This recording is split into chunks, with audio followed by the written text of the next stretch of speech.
Boss live reaction ആണ്. ഇപ്പൊ കഴിഞ്ഞു പോയ ലൈവുകളുടെ ഒരു അപ്ഡേറ്റ് ആണ് ഞാൻ നിങ്ങളുടെ മുന്നിൽ പറയുന്നത്.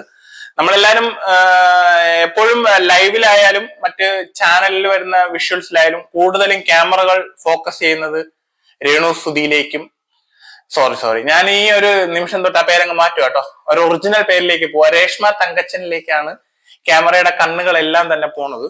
കാരണം അവർക്കറിയാം, ബിഗ് ബോസിനറിയാം പുറത്ത് ഏത് സബ്ജക്റ്റ് ആണ് ആളുകൾ കൂടുതൽ വെയിറ്റ് ചെയ്തിരിക്കുന്നതെന്നും ഇവിടുത്തെ റിയാക്ഷൻ ബ്ലോഗേഴ്സ് ആയാലും മറ്റുള്ള ആളുകളായാലും ഏറ്റവും കൂടുതൽ ശ്രദ്ധിക്കുന്നതും ഈ പറയുന്ന രേഷ്മ തങ്കച്ചന്റെ വീഡിയോ ഒക്കെ ആയിരിക്കും.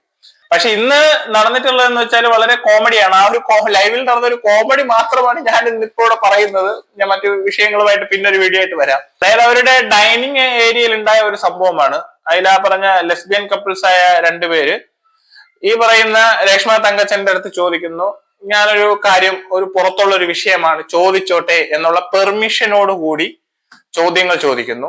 ആ ചോദ്യം വേറൊന്നും ആയിരുന്നില്ല, പുറത്തെ വീടിന്റെ വിഷയമാണ്. നമുക്ക് എല്ലാവർക്കും അറിയാം, വീട് തന്നവർക്കെതിരെ സോഷ്യലിടത്ത് വന്ന് സ്റ്റേറ്റ്മെന്റുകൾ കൊടുക്കുകയും അവർക്കെതിരെ നിരന്തരം വീഡിയോകളും അവർക്കെതിരെ നിരന്തരം ഇന്റർവ്യൂകളും കൊടുത്തുകൊണ്ടിരുന്ന ഒരാളാണ് ഈ പറയുന്ന രേഷ്മ തങ്കച്ചൻ.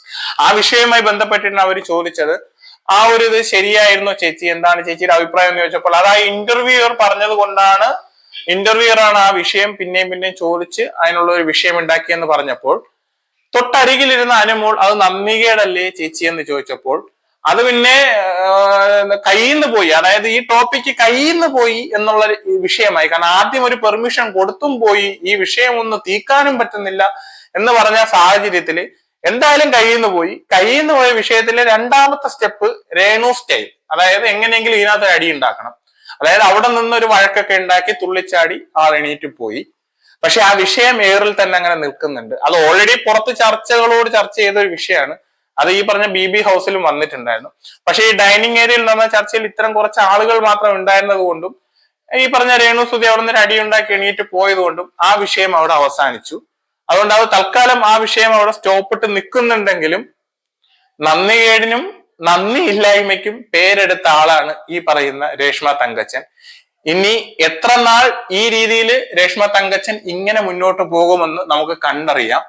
നാളെ ബിഗ് ബോസിലെ വീട് ചോരുന്നുണ്ടെന്നും, കാരണം ബിഗ് ബോസിന്റെ ഗാർഡൻ ഏരിയയിലെ ഓപ്പൺ ആണ്, മഴ പെയ്യുമ്പോൾ വെള്ളം വീഴും, ഇനി ബിഗ് ബോസിന്റെ വീട് ചോരുന്നുണ്ടെന്ന് പറഞ്ഞിട്ട് ബിഗ് ബോസിന്റെ ക്യാമറയെ നോക്കി ബിഗ് ബോസിനെ തന്നെ ചിലപ്പോൾ തള്ളി പറയാനുള്ള സാധ്യതയുണ്ട്.